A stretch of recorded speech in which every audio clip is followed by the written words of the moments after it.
and I decided to do a little live stream from home with my accomplice here, the unnamed baby.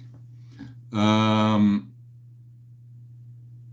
I was really happy when I saw Aaron's stream earlier. No, you can't go on the desk.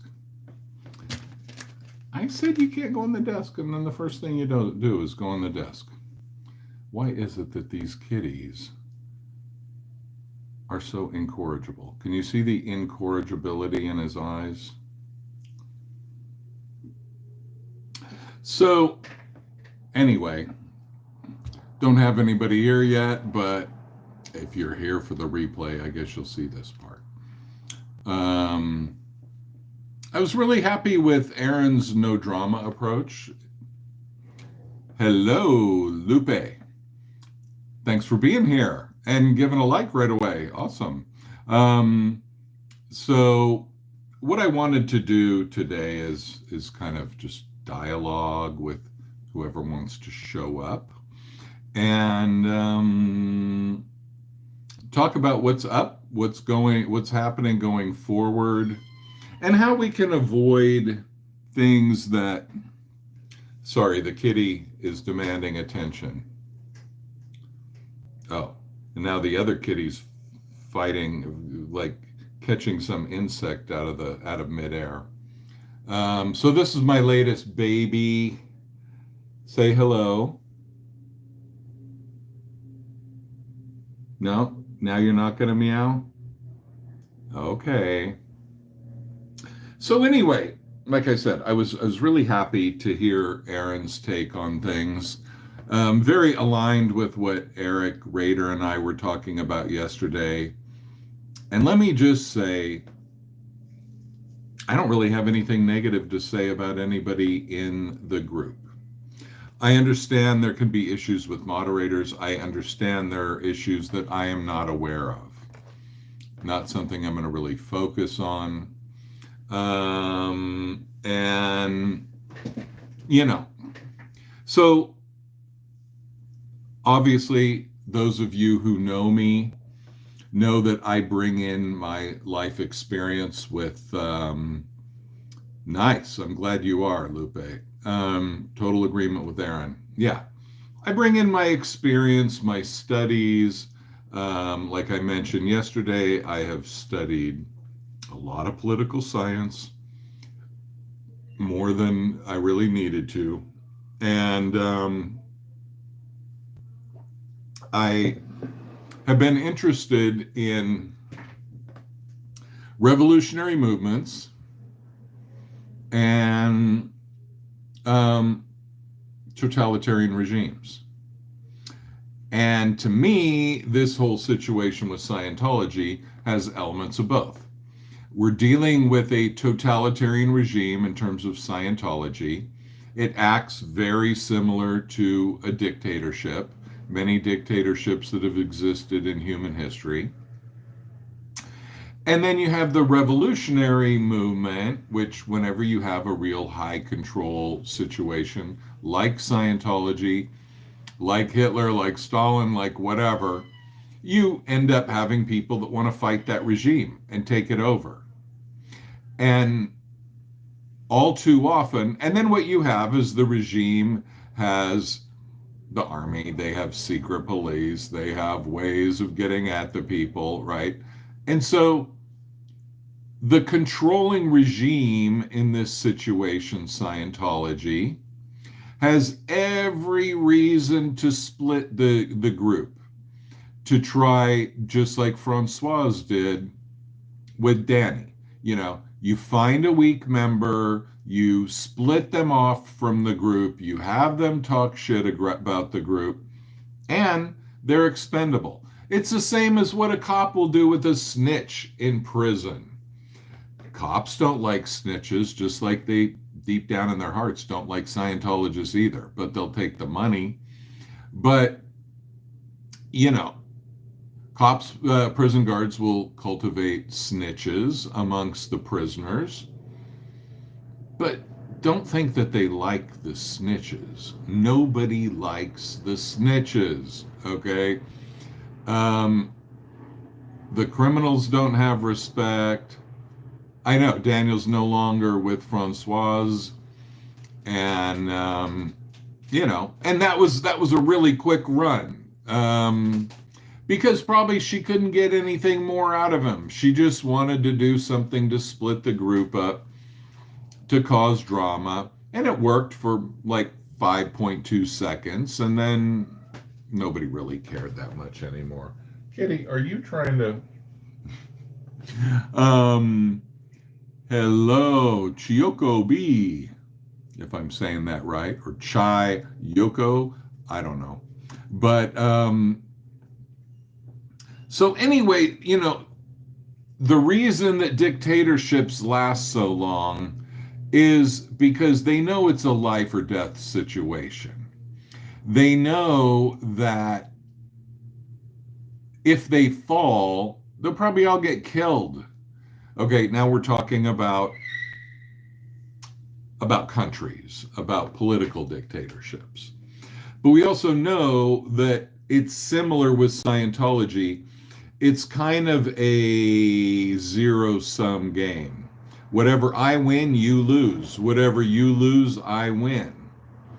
And so, and yeah, even if he would have testified for at the hearing, what good would that have done? Would he have been the strongest witness? He would have been something, and it could have done damage. But so the thing is, we have to look at the protesters as a kind of revolutionary movement, if we're using this analogy with overturning dictatorships. And revolutionary movements are always made up of different factions, different personalities, different heroic figures, different, like the American Revolution, sure, they got together, they fought the British. But they weren't all together on everything. As soon as America became a country, they were at each other's throats. I mean, there was even the Hamilton Burr duel, it was like the top people, don't quote me, I'm not an expert at this, but I believe, it was like the vice president and secretary of the treasury or something going and having a duel, a fight to the death, where one of them dies, Hamilton. And the attacks that they would do against each other in the press were legendary. They were horrific. I mean, the things that they would accuse each other of back then, I mean, you would get people for slander now. You could wipe out their whole net worth with the things that they were saying back then. So my point is, you have a revolutionary movement, the squirrels, and then you have the dictatorship, Scientology. Scientology's always going to want to split the squirrels and make drama amongst them. And so, knowing that, hey, we're not going to agree on everything, it's our job to try to not go into that, not to make that the story. Now, for example, there's an issue with J and DOA. I don't know all the details, but I like J, I like DOA.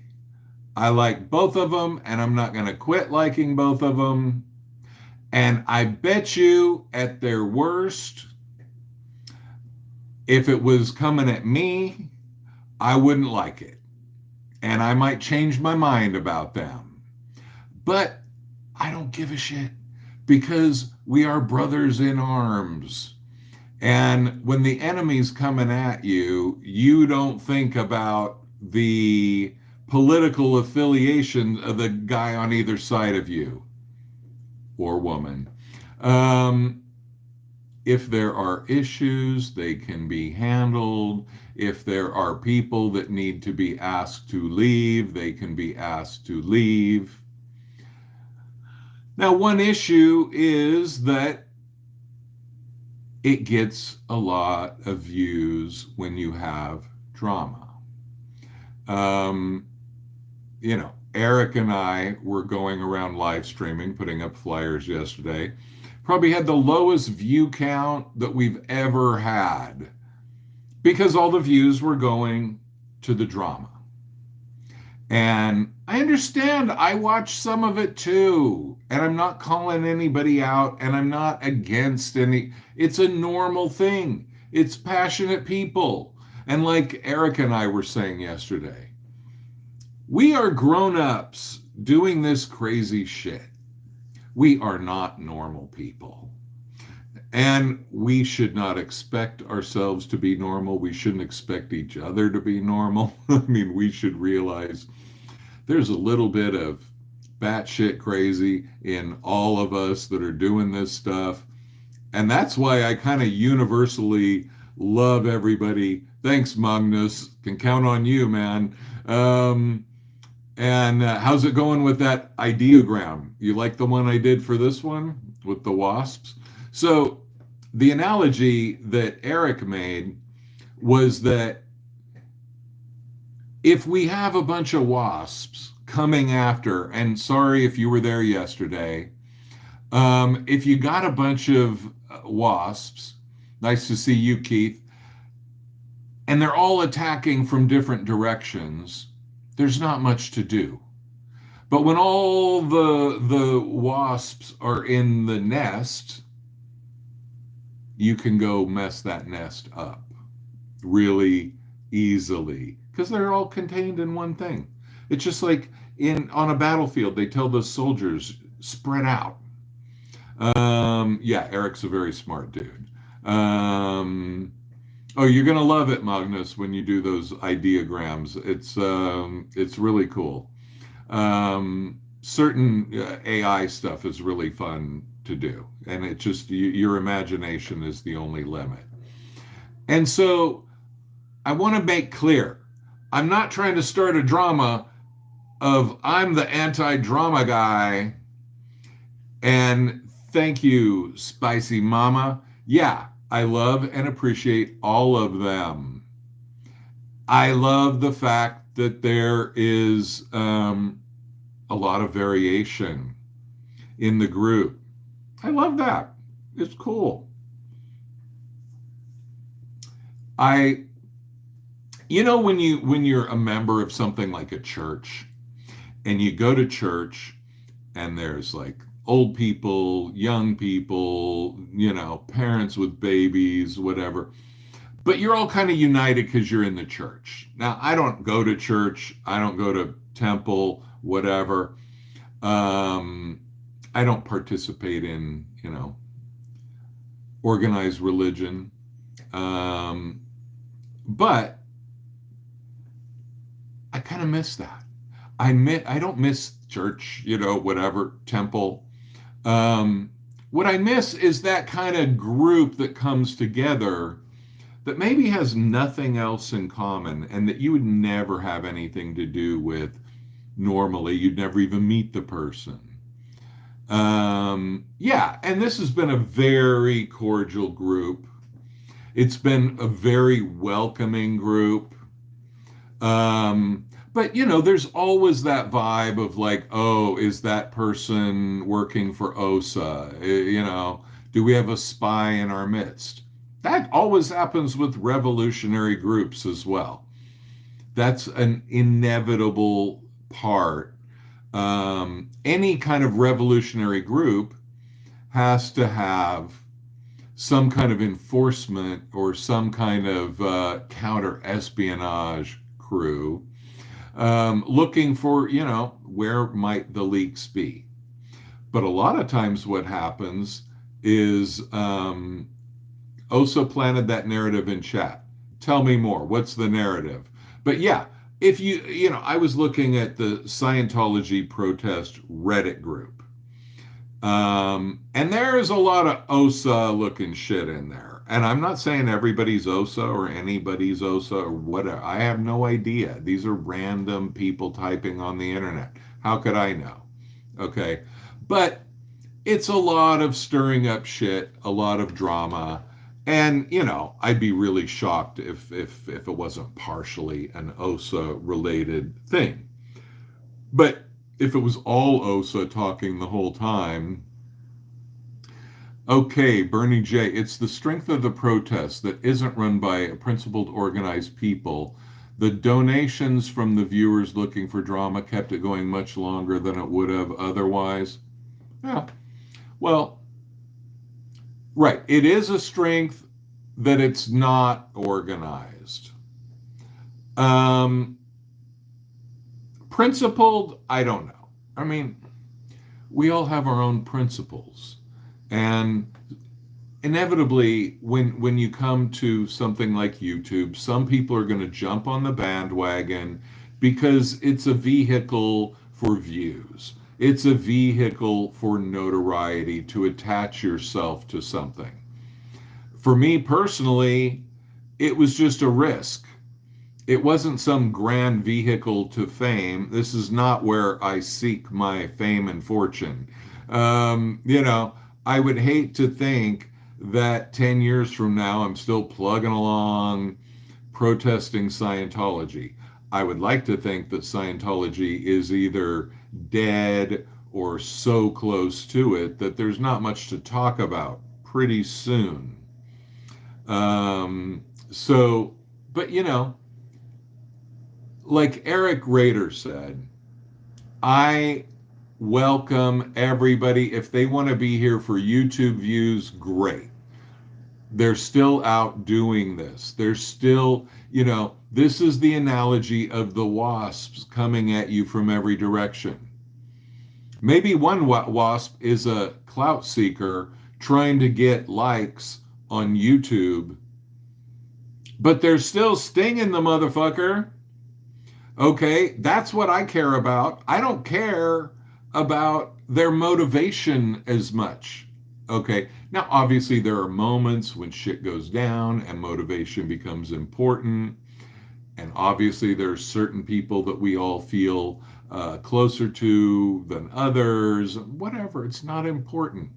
But to me, like I said with the church analogy, it's like I'm hanging with this very diverse group of people that would have no other venue to all meet each other. And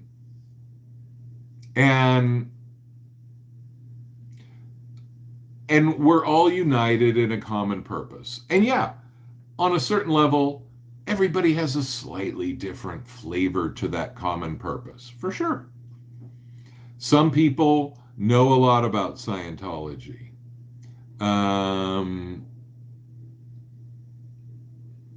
Well, there's been live streams today, and I don't think it's going away because of any of this.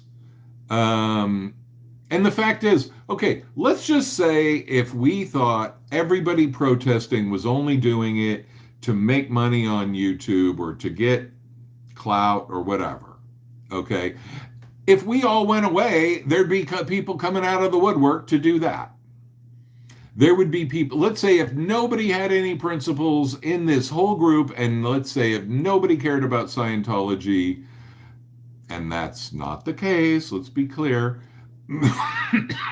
If that were the deal, there would still be a new generation of clout seekers that would come to replace the clout seekers who went away because of the drama. So this thing is not ending. This is a very minor blip. And to the degree, look, now there might be certain people that really have no interest in Scientology, ending Scientology, whatever. Maybe they're just there to watch car crashes, train wrecks, okay? And maybe that's a certain percentage of the audience. Fine. Okay. Stay, leave, do what you want to do. But that's not the core audience. Even if it would be a majority of the audience, it's still not. Those are people that the next thing is going to come along, and then they're gonna go follow that thing. Okay, that's the thing with drama. It's always like I say, like certain issues, like trying to be cool, trying to be the coolest, trying to be the most beautiful, the richest, the best fighter, any of that stuff, you're doomed to failure. You think you're the most beautiful person in the room? Wait a while. You won't be. You think you can kick everybody's ass? Wait a while. Somebody's going to kick your ass. And so thank you, Traveling Panda. Love the name. So, there is no future in trying to be the badass, to being whatever, it's all going to be down to the fact that we have found a method of cool, Desmond. I guess my voice sounds a little more high pitched at 2 times. But we have found a method of protest that could change the world. Sorry if I'm getting a little messianic about this shit, but literally, think about it. If everything was getting protested like Scientology by live streamers, okay? If your McDonald's fired your cousin and you got a few people out there live streaming the McDonald's and asking the manager whenever he came out, why'd you fire my cousin, man? He's a good worker, whatever. Okay? If that and then you're at that McDonald's, I mean, it's a protest, but it's also a live stream, right? And now you're handing out flyers to everybody like boycott McDonald's, they fired my cousin, whatever. Okay? This is an unbeatable method. It's not like it's going to shut down every McDonald's that fires every cousin, but I'm telling you, this is a method that people in power would rightly fear. Because what it is, I mean, can you imagine the protests against the Vietnam War if there would have been monetized live streaming also? That would have definitely turbocharged the protests. And yes, you would get people who don't care about the Vietnam War that just want to make money on YouTube. Okay. Have you ever heard of ABC, NBC, CBS, and all the rest, Fox, MSNBC? Do you think that they care deeply in their hearts and souls about the issues that they cover? No. They are a business. They are covering issues from a business angle. What's going to get us the views? Watching the commercials, right? What's going to get us the like? Getting in bed with the politicians and the corporations and whatnot. Okay. Are we worse than them? Hell no. We can challenge them. This is the future of protesting until somebody shuts it down, and keep on the lookout for that. But this is the future. This is where protesting will be going, this live streaming model. And believe me, it's not only Scientology that wants it to fail. It's everybody that will end up getting this same treatment when Scientology does fail.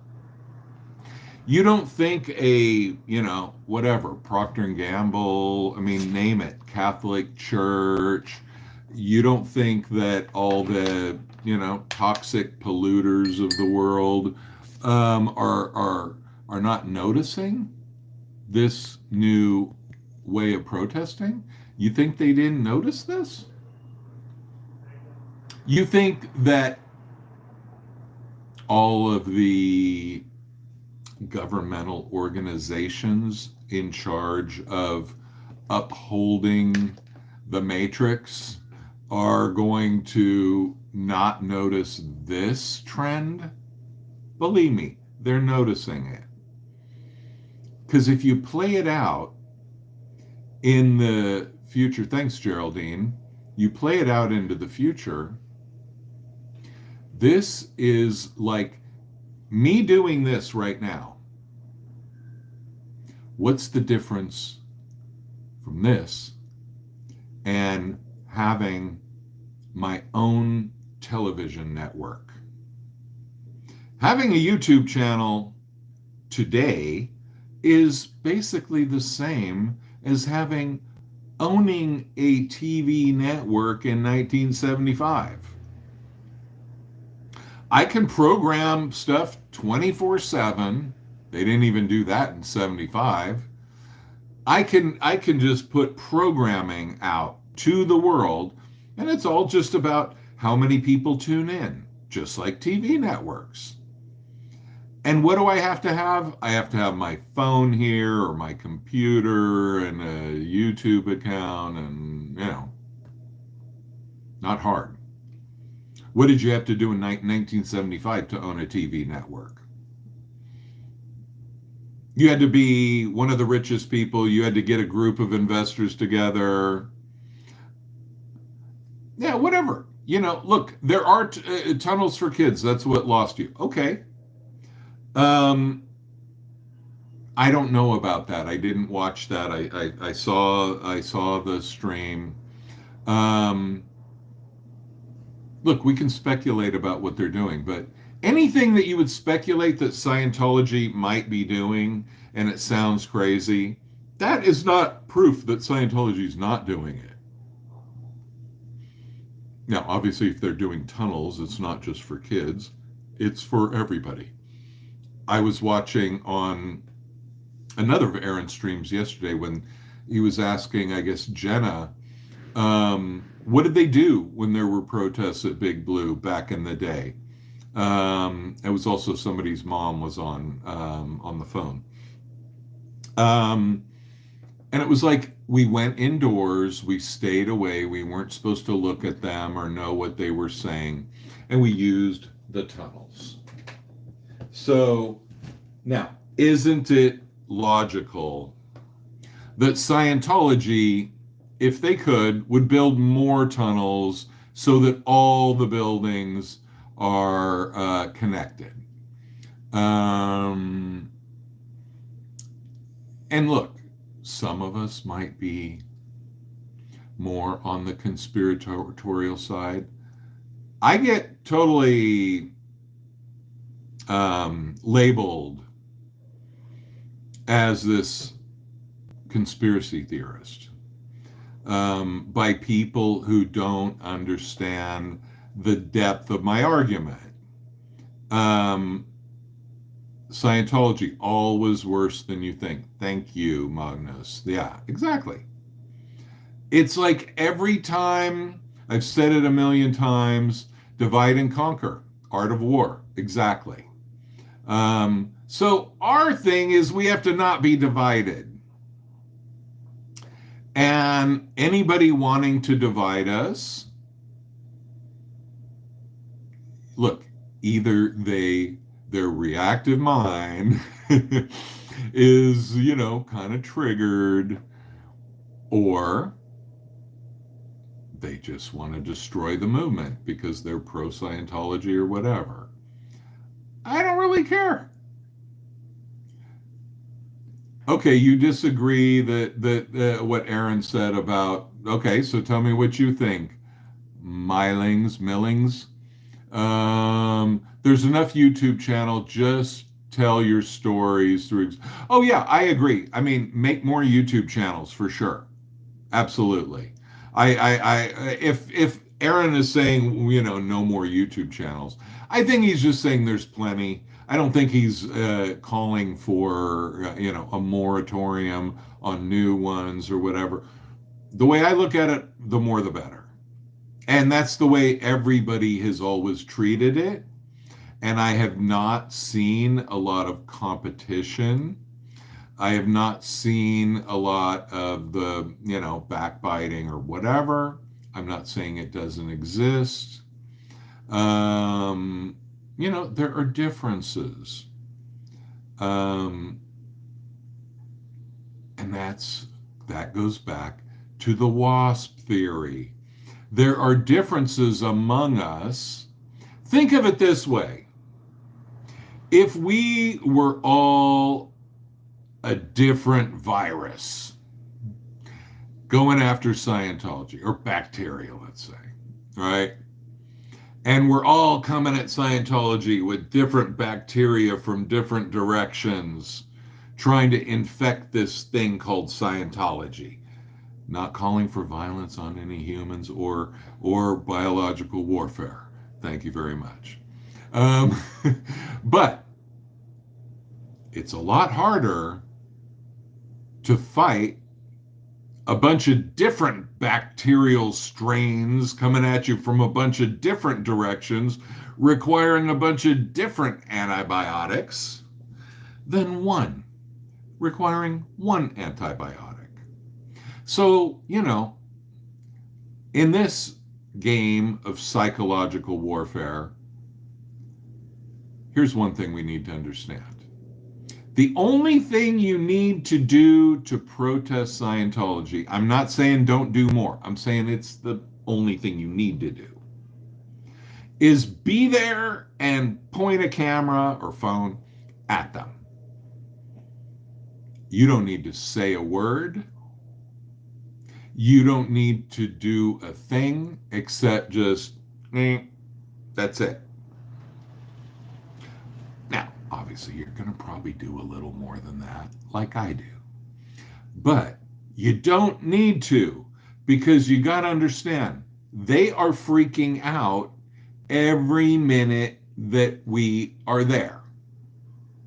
They are pretending like they're not freaking out. They're hiding in their buildings, whatever. They're making up stories of we're dangerous and all that.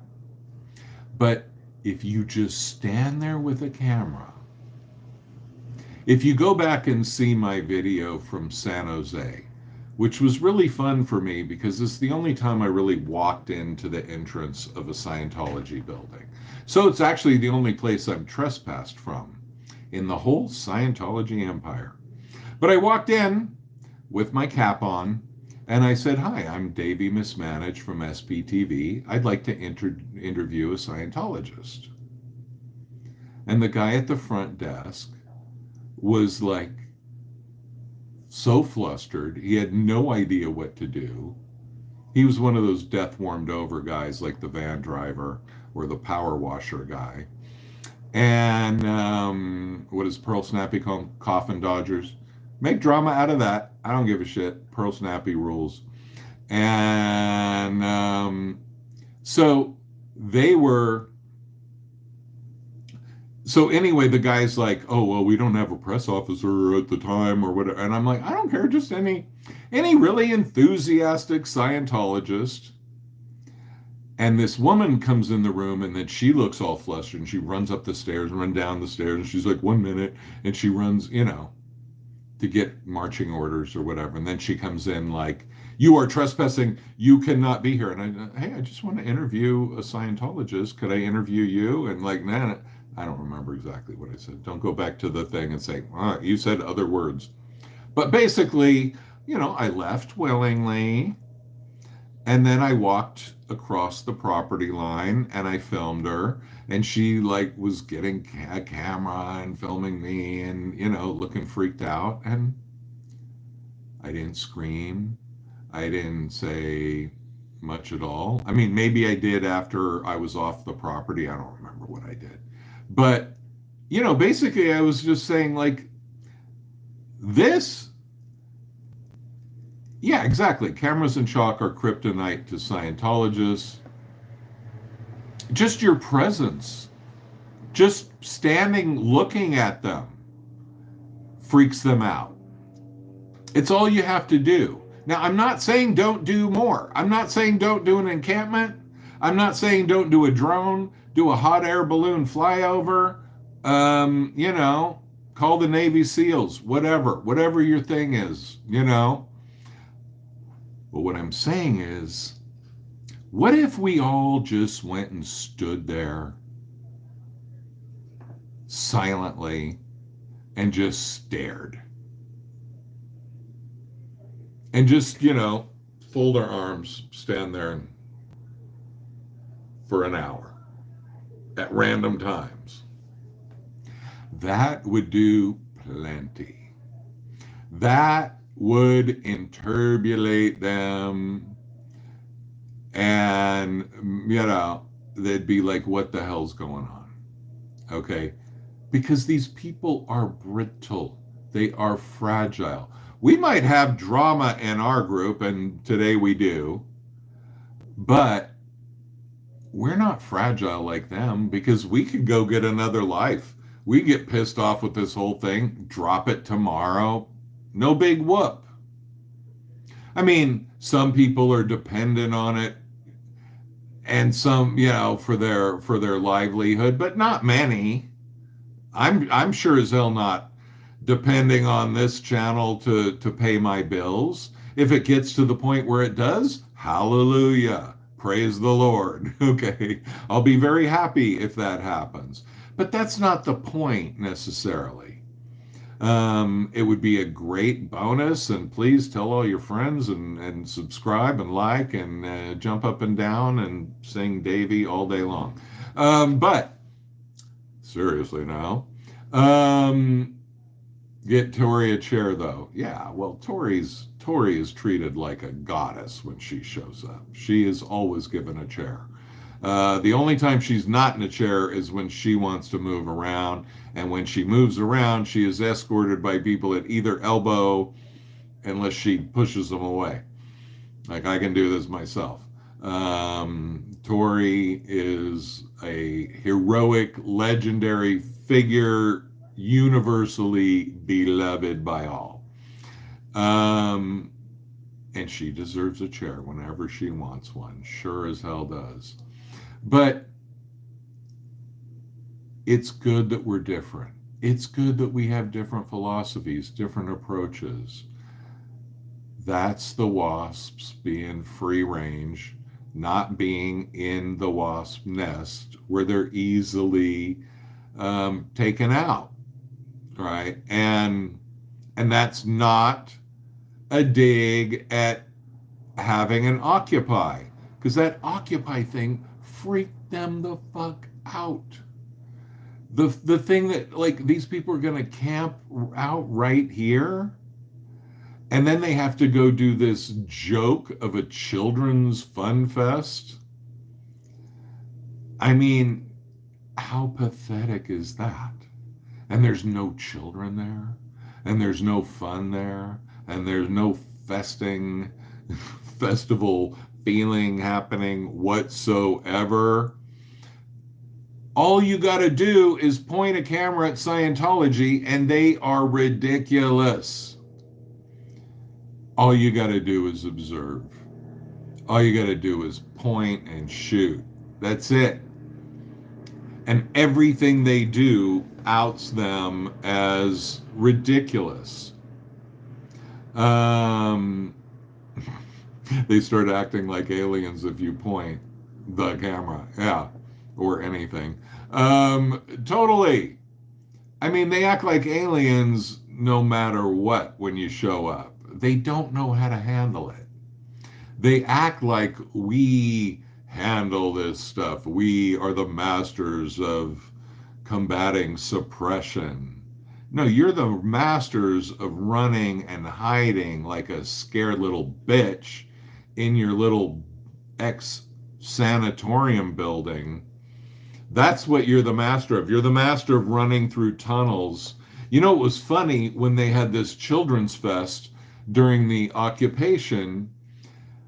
When you look onto L. Ron Hubbard Way, there'd be all these Scientologists walking, crossing the street and all that, like they normally did before we were there. That's the main benefit they got out of the children's festival, that they didn't have to walk through the tunnels anymore because they were slightly protected from public view, so people couldn't see their long lost relatives who escaped into the dungeons of Scientology years ago. And so they all of a sudden, it was probably the happiest day they've had in a year.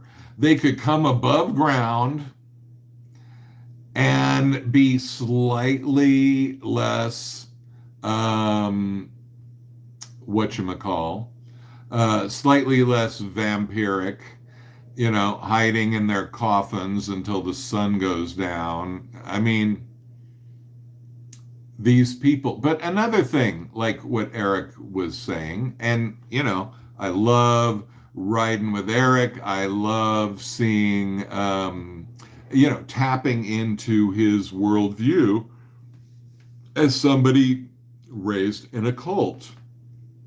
And exactly, thank you, Magnus. The recent protester drama is nothing compared to the everyday drama within Scientology. And yes, Sopa, the mold would be affecting their brains. The tunnels, I mean, that guy who does the power washing, he's the guy, the point man for when they have inspections by the city. That's what came up on Aaron's chat, whoever wasn't watching it last night.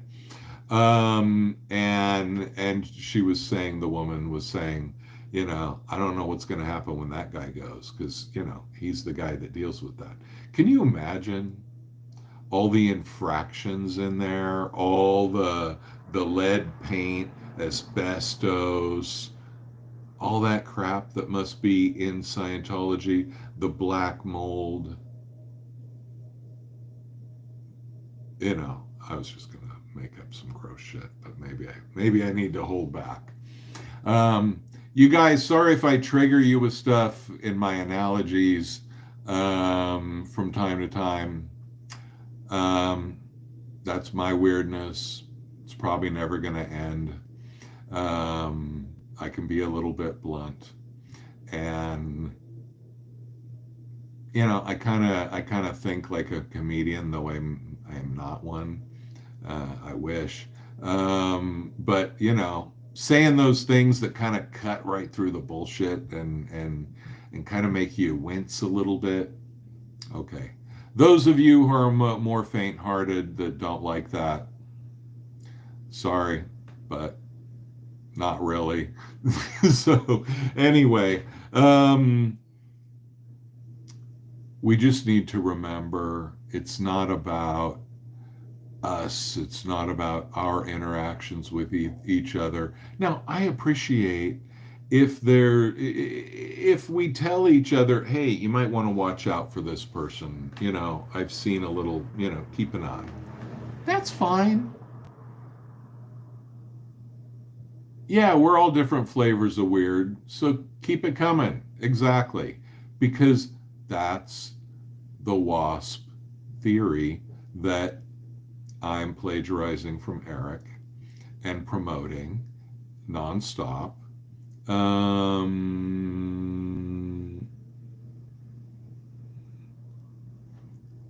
Yeah, Dan, you, the breaking news man. So you avoided the brainwash session. Yeah, I took the test twice, and the second time I deliberately answered with the most psychotic answers I could possibly come up with. And I took great joy in that. It was very fun because the look on their faces after they graded my test was hilarious. And I came in a group of 5 people, and I'm the only one that was doing that. So they singled me out as the leader, and they started, hammering me on all that was wrong with me. And then I acted like I was totally in denial, like, oh no, I'm not like that, after I had answered so psychotically. And that's one thing you could do if you go to Scientology. If you do take the personality test, give them the most psycho answers you could possibly come up with, and then sit back and act like be in total denial. And then when they ask you, like, what's bothering you in your life, just say something so trivial, like totally trivial. Like, why isn't all Coca-Cola Mexican Coca-Cola? That really bothers me. Or whatever. Just make up some stupid thing. Um, you were placed in rooms that were glass walls. You could see each other. Very uneasy and creepy. Yeah, totally. I mean, that's why Scientology says if you want to find out about Scientology, you got to come in. You got to come into our lair. You have to come to us. Don't ask other people. They don't know. Come to us. Come to Scientology. It reminds me of that come to Butthead thing from Beavis and Butthead. And I would rather go hang out with Butthead than any Scientologist, 100%. But so when we get in their head, which we do all the time, when we create that little sliver of doubt, that little splinter in the brain, it's not like they're going to say, oh, now I get it, and leave Scientology. That's probably very rarely, if ever, going to happen. But it's about planting the seeds. It's about preparing the ground. Okay? And now, like what Eric said, the one place that Scientology is strongest is a place like Big Blue or a place like Clearwater. Those are seriously brainwashed people. And what Eric was saying is the best places to go after are the demoralized orgs and missions around the world that have nothing going on, that are getting nothing but shit and pressure from above. And, they're sitting in this situation of like, I know Scientology's great, but these SPs are ruining it for everybody. They're coming up with reasons why they're failing, but the reason could never be Scientology itself. So I want to recommend to everybody out there, rather than fewer YouTube channels, we need more, but we don't need them all to be in LA or Clearwater. And hey, I welcome as many as want to be in those places. We need one in Fresno. We need one in San Jose. Maybe there is one. Apologies if I am not aware of your existence. We got San Francisco going with the brain fog, my brain fog friend. She loves calling me Z-News Daddy because of my Glarzok channeling. San Francisco's going on, but we could always use more there. Sacramento, Portland, great things going on in Portland. But, there can always be more. And all the other places, Chicago, Denver, oh, nice. Yeah. Give Scientology police numbers. If you're gonna go in, I don't recommend anybody go into Scientology to mess with them necessarily. I mean, it's fun and we can talk about it, and I'm not saying, oh, don't do that, but I'm just saying, like, some people There's a small building in Sao Paulo. Okay. Um, Go there. And you don't have to say a word. All you have to do is just stand there filming for an unnaturally long period of time. Or just talk into your camera phone thing. You know, just talk. I mean, what I like to do is sometimes is when you're in front of Scientologists where they can actually hear you, you just start talking shit about Scientology to your stream, but you're ignoring them. You're not even talking to them. You know, you might be talking about them, but like they know you're talking to a bunch of other people. They have no idea how many. And so they just sit there like, oh shit, people are watching me. This is being heard. It's a, you know, this is something that could get them punished within Scientology. And we want to get them punished in Scientology because the more they get punished, it's not because we want them punished. It's that the more they get punished, the more that the illusion is going to break, and they're going to say, what am I putting up with this shit for? Um, we want to get them psychologically for their own good. But like Eric said, you know, the people that you're not going to be able to convince are the people at places like Big Blue. These are the most heavily brainwashed. That doesn't mean we can't keep trying because people do leave places like that. And also, a lot of people go to Big Blue or Clearwater because their local orgs cannot do the services up the bridge like they can do there. Thanks, Butterfly 7431. I love your comment. um, and yeah, that's true. But I mean, generally in Brazil, they might have different laws and whatever. Obviously, check the laws in your local jurisdiction. Don't rely on me for that. I am not a Brazilian legal expert. Thank you very much. But most places, I think you can, you know, you can film in public, but maybe not Brazil. What do I know? So yeah, find out if that's cool, and don't find out from Scientology because they'll probably tell you, "Oh yeah, this is punishable by 10 years in jail. Don't do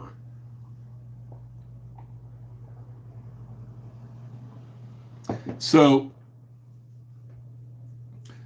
but all you have to do is be there, okay? Because what is the story they're being told? That they are the only people solving the problems of the world, and everybody else is sick and crazy on psych meds and all the rest, and that the future of the world depends on Scientology.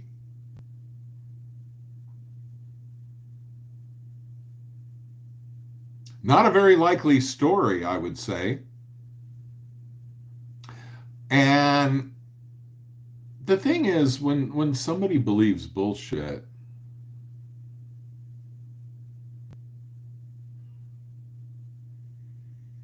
there were 90 people on the routing out, 91 crew on the routing out form. Okay. Well, I don't know what that means, like how many people were, you know, how long of a period of time was that form, you know. It's like saying when I went to the hotel, I saw like 8,000 people had signed up and registered, you know, to stay at this hotel. Well, in the last year, in the last month, in the last 50 years, whatever. Um, but, you know, there's always going to be people leaving Scientology. There's going to always be people that stop protesting against Scientology. I mean, hopefully someday we will all not be doing that because there will be no need for it. That's my hope. And so, in terms of all the drama with all the people, I kind of don't even want to know. If there's something like a serious issue, I guess I do. Um, yeah, in Sao Paulo, somebody might steal your iPhone when you're standing there. Yeah, well, maybe you need to get a different setup for filming. But even if you just stood there and looked at it, they would be thinking, what's going on? It doesn't take much to make Scientology go into full alert mode. Um, they are very touchy. And the fact is, even if you went with a camera, took a couple pictures, please use your flash, make a little bit more of a splash, And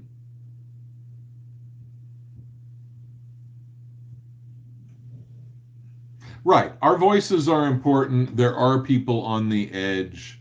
There are people routing out and all that. And yeah, people will leave from everywhere.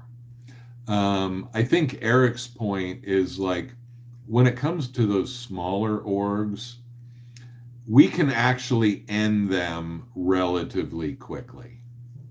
They got nothing going on already. So all we really have to do is to encourage some of the people in those orgs to leave Scientology, just because they don't feel like dealing with it and because they know they have an empty org. And the other thing is to realize like everybody in Scientology, everybody that is in Scientology, but especially everybody that works for Scientology or Sea Org, they are under non-stop pressure. This is really the crux of the issue in my mind. They are under non-stop pressure from the minute they join the cult to when they join the Sea Org, whatever. And everything we do puts more pressure on them. And that pressure is what gets people to leave. Because it's kind of like, where are you going to get relief? If you're in Scientology being pressured relentlessly on a daily basis, where are you going to be able to unload that pressure? Where are you going to be able to regulate? What can you even do to blow off steam? You can't get laid. You can't get high. You can't go where you want or hang out with who you want. You can't take days off when you just need a reset. It's go, go, go. It's go, go, go, like it's the end of the world and we got to do this right or everything's going to go wrong. And when you're under that kind of sustained pressure, and some of them have been under it for decades, and some of them they can handle it, they'll never leave, they feel like they have no other option. And hey, people live under pressure in jobs, in families, in everything. So, but my point is the more pressure we put on them, but we don't really put pressure on them directly. We put pressure on them indirectly by making Scientology put pressure on them. And yeah, they know Scientology is pressuring them because of us, but they also know that it's a Scientologist that's yelling at them. It's a Scientologist who's calling them a loser, a fuck up, whatever, for not doing their job the way L. Ron Hubbard said it should be done. They are not having fun in Scientology, and if they peek out the window and pull up a little of that window covering paper, whatever, blinds, depending on the location, and they peek out at us, they will see We are laughing, we are smiling, we are hanging out. We might have a little, drama here and there, but it's a cool group of people. There's a lot of love. And actually, one of the coolest groups I've ever had the pleasure to know. I've only had a few cool groups of people like that in my life that are that diverse in terms of age, in terms of race, in terms of background, whatever. It's amazing. These people are great. And okay, there's a little craziness here and there. Yeah, duh. What did you think there was going to be? Like I said, this isn't normal behavior. I'm 61 years old. What the hell am I doing? This is crazy, you know, but I love it. It keeps me excited about life, and it's fun, and nobody's making me do it. Um, and you can't say that for Scientology. And the vibe of this energy is noticed by Scientology. Whether they want to notice it or not, um, it's, when they see us, they can see we're having fun. They might be told we're these super dangerous people and whatnot, but even if they believe that 99%, that 1% is that splinter in the mind. And eventually, as in the Matrix, that splinter in the mind is what makes you choose the red pill instead of the blue pill. And Scientologists are going to wake up. And there will be a breaking point. Because we have no idea what's really going on inside those torture chambers of Scientology. We have no idea. We might hear a little something here or there, but we don't really know. The thing is, there will be a breaking point. Okay, I've talked a lot about my past in East Berlin. I was in East Berlin when the Berlin Wall was up. I had friends that were anti-government people that were on the shit list of the East German secret police. And the last time I was there was 2 years before the wall came down. Nobody thought that wall was coming down anytime soon. It's like, how am I going to get out of here? But the wall coming down, Germany reuniting, it wasn't really even a hope 2 years before it happened. It wasn't a hope. It was a crazy idea. But what happened? Well, two things happened. One thing that happened was other Eastern Bloc countries opened their borders. Now, an East German could only travel to like Czechoslovakia, Poland. Even that was hard because they had the solidarity protests. So Poland was hard to get to, actually. So it was like Czechoslovakia, Hungary, Bulgaria, they could go to a few countries. And that was it. And what happened was countries like Hungary, Czechoslovakia, they started opening their border for their own citizens to go to the West. And so East Germans started traveling to like Czechoslovakia and then going to the German border and just going right across. And that started a flood of people leaving.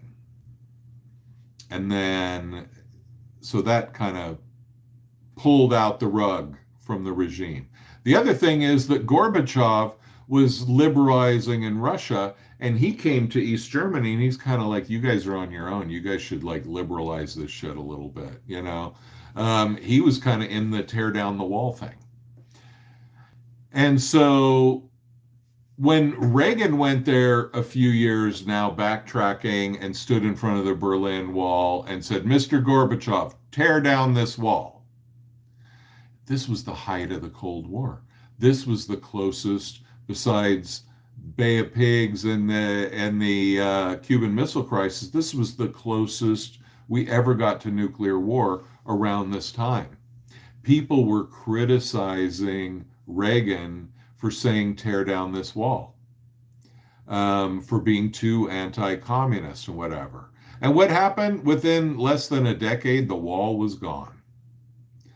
And Mr. Gorbachev did tear down that wall indirectly. So my point with the history lesson, that's what's going to happen within Scientology. There's going to be certain things, and here's what you want to look out for with Scientology as it crumbles. Number one, there will be compromises made within Scientology that are unprecedented and not in L. Ron Hubbard's rulebook.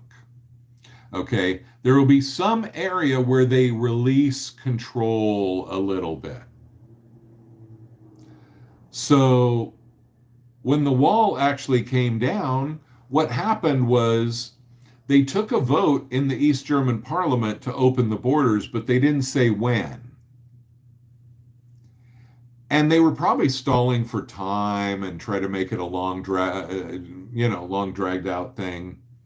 But what happened was one government person, they said, well, when are the borders going to open? And he said, I guess they're open now. That one guy, I can't remember who it was, but that one guy who messed up, well, everybody heard the news. It spread like wildfire in East Berlin, and everybody headed to the border. And there were so many people headed to that border that there was no, either you're going to start shooting everybody or you're going to let them go. So they let him go. End of story. No putting that genie back in that bottle after that. And so that's what will happen with Scientology. They'll loosen up on something. They'll start letting Sea Org people, be normal on some level. And they'll get a little tiny little taste of freedom. And they'll be like, oh shit, this is good. I want more of this.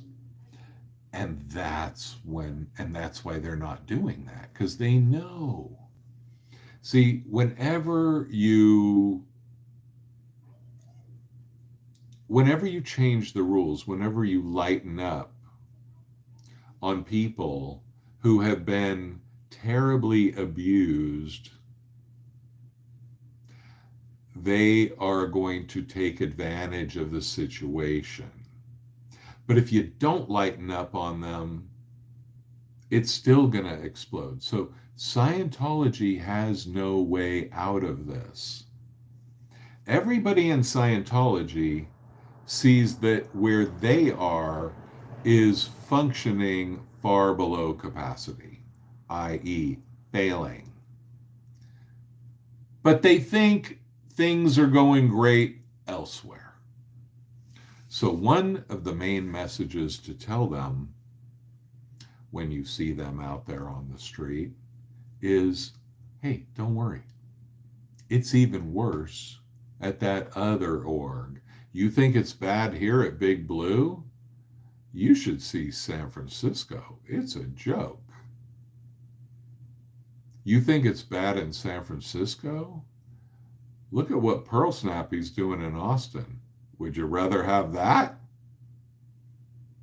I mean, these ideal orgs got nothing going on. They're not earning enough money, except maybe through the whales. They're not earning enough money to pay the utility bills, let alone to pay the $47 a week to the Sea Org people, or to pay anybody that is working for Scientology. And here's another issue. Let me move into that, forgetting about Sea Org for a second.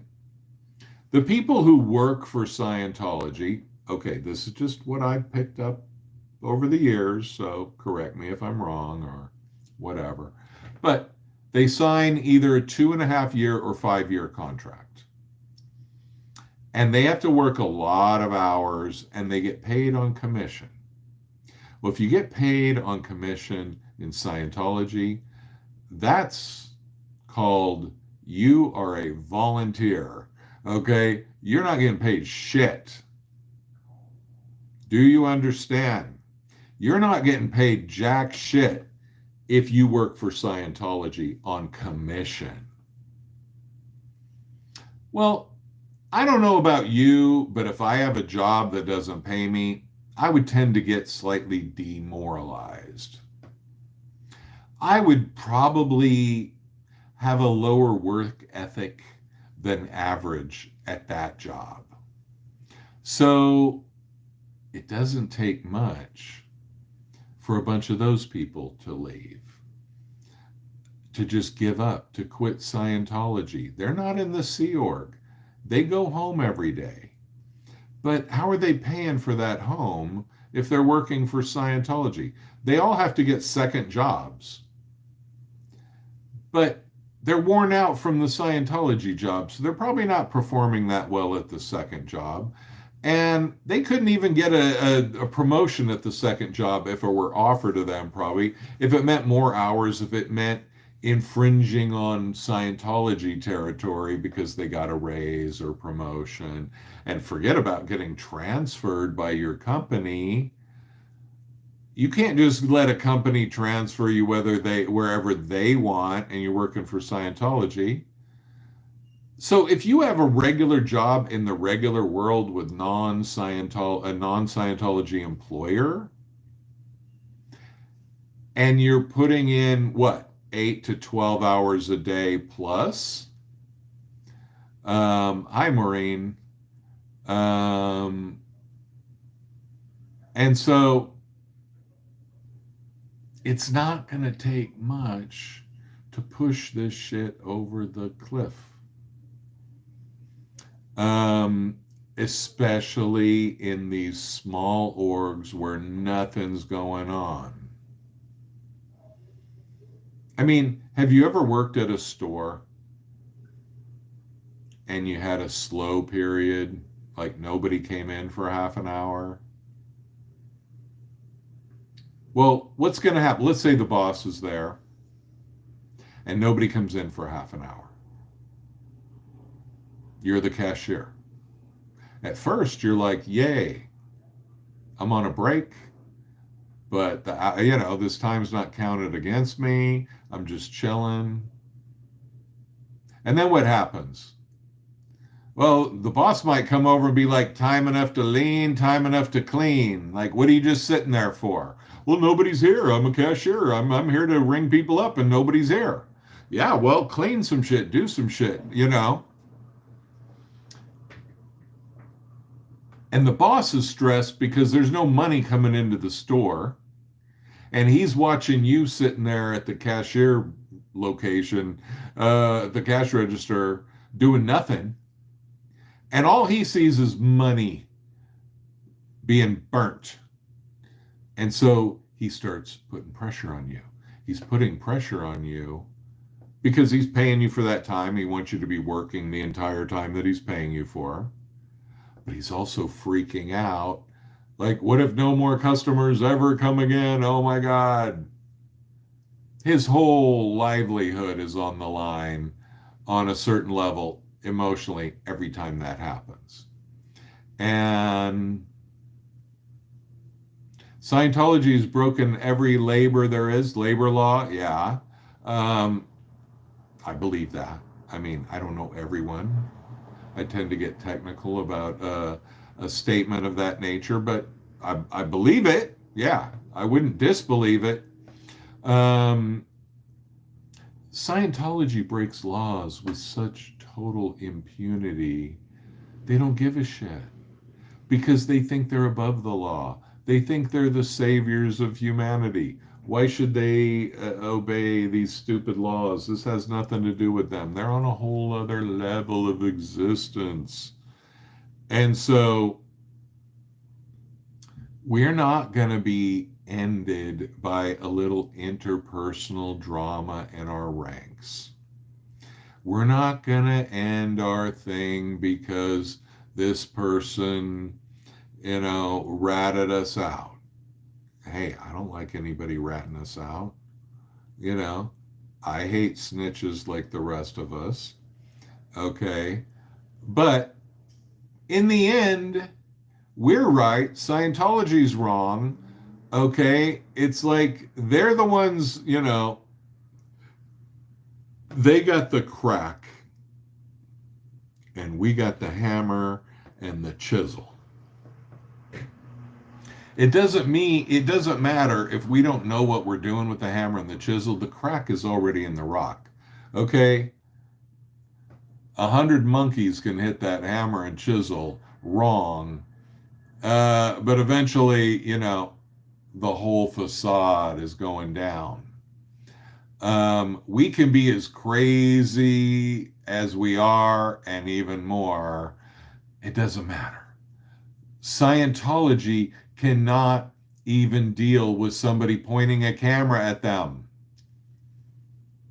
I went a few months ago when they still dared to show their faces in public.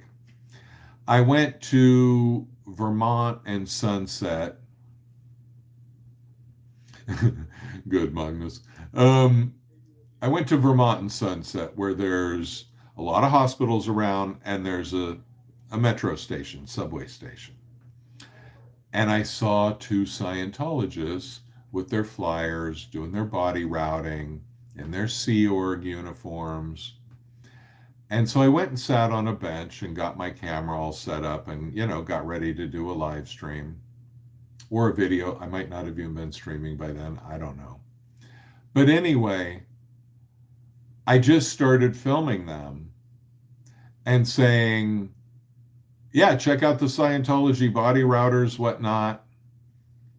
And they looked and they saw me. As soon as they saw that camera, they started walking the 2 or 3 blocks back to Big Blue. And they went in the building and they hid. And I never saw them again. And I've never seen anybody recruiting at Vermont and Sunset since then. And in the past, you can see on like Angry Gay Pope videos, they used to have people on every corner of the intersection. They used to have 4 or 8 people or whatever. They had that entire intersection covered. And they were pulling people off the street into Big Blue all day long, all night long.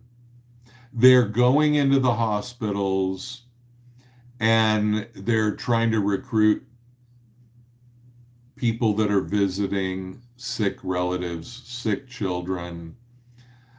And I've told the story many times on here where I had a client who had a child in the hospital, and this other woman had a child in there too, and Scientology was badgering her. And they were promising, if you join Scientology, your baby will live. So she joined Scientology, and her baby did not live. And when she went crying to Scientology, you promised, they said, well, you waited too long. If you would have joined earlier, your baby would have lived. But, you resisted us. You waited. So it's all on you. And that's the deal with Scientology. It's all your fault. It's never their fault. It's your fault. And if you're in Scientology, you either get crushed by that and you endure that burden until death, and many do. But more than that, just say at one point or another, fuck it. And they leave. And there are many ways they leave. Some of them leave while technically still being a Scientologist. And some of them leave for good, and they make no bones about it. But it is a process, and there is an unwinding of the illusion that needs to happen. And people who've been in cults will report that even years after, they find themselves thinking like a cult member. So anyway, I'm going to wrap up today. I thank you very much. Can we get another 12 likes maybe so that we push it to 100? I don't like to end a stream without getting to 100.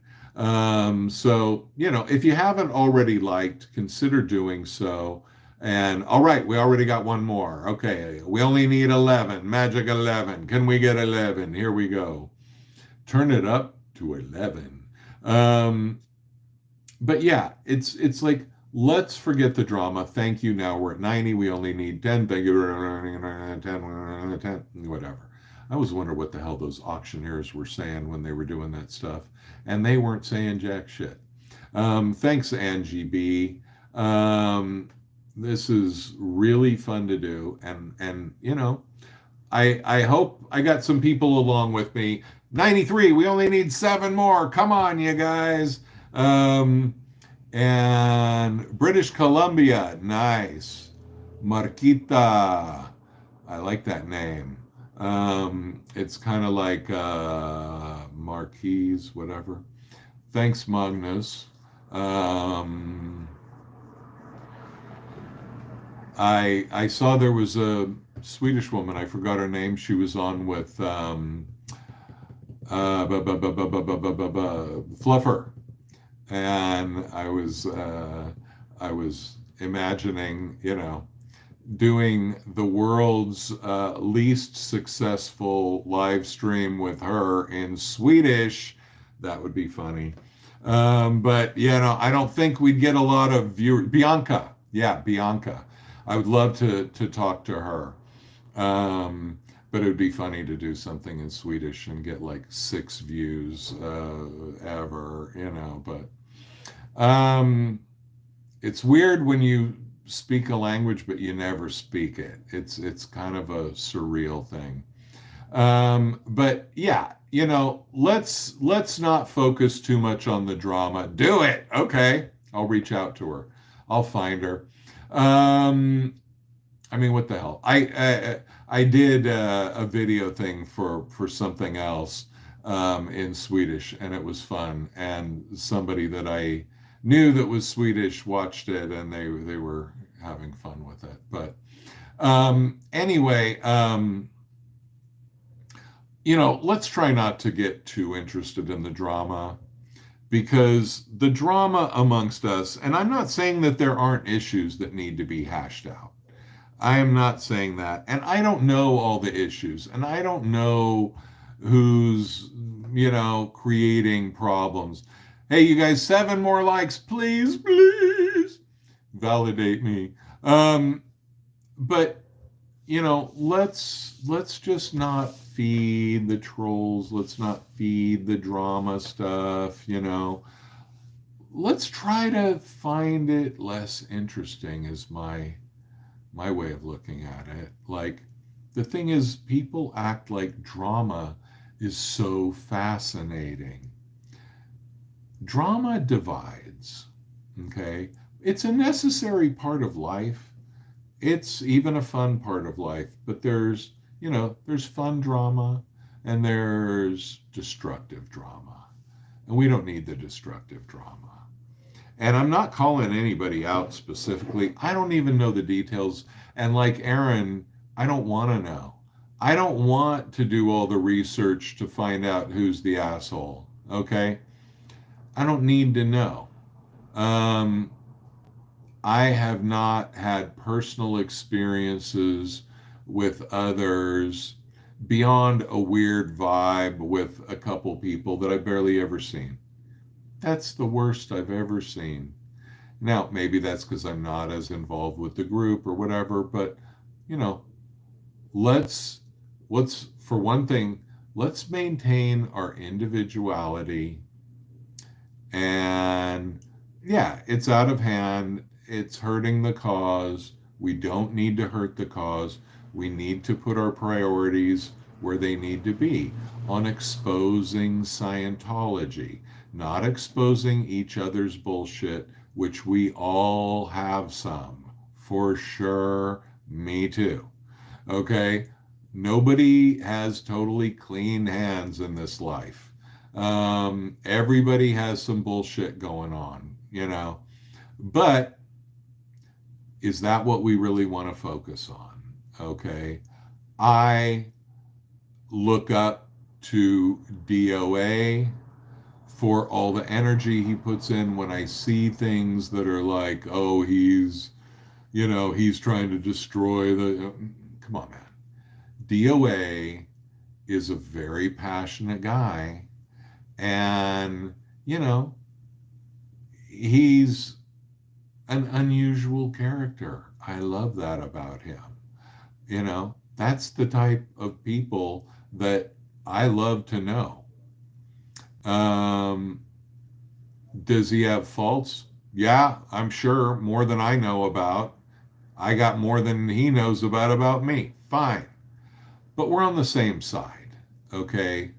And, when he gets passionate, shit starts flying. The other day, we were having this very calm discussion about not yelling at the cops. We were in total agreement about there's already 4 people, chairs in front of blue. Exactly. It's not ending. We're not going away. Oh shit, what was I saying? I forgot what I was going to say, but whatever. I like to go on and on. Anyway, you guys, thanks for being here. I really appreciate it. Well, we made it to 95 likes, so I'll have to be happy with that. Maybe I'll get some more after I'm done. But I really appreciate you guys being with me. I hope I've had a positive impact on somebody.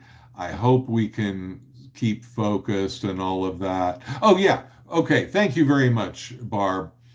We were talking about not yelling at the cops. We were talking about how we could just say things to the cops in a normal voice. And DOA was kind of like, yeah, we got to do that. We were totally in agreement. 10 minutes later, there's a thing with the cops. And, and he's holding it together for quite a while. And then he just goes off. But then he added some self-control. He turned and walked away. Okay. That's DOA. I love him. He's passionate, okay? And sometimes when he gets passionate like that, some things come out of his mouth that he later regrets. And I've seen him apologize many times, more than most people ever apologize to anybody. I have seen DOA humble himself.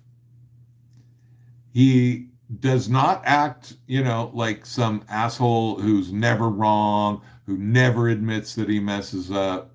I've seen him, have some good self-deprecating humor and all that. He's a good dude, okay? I don't know the issue with other people, okay? I don't know who's right. I don't know who's wrong. I don't care. I love them all. I encourage you to do the same. Subscribe to everybody's channel. Give them all likes. Give them all hugs when you see them.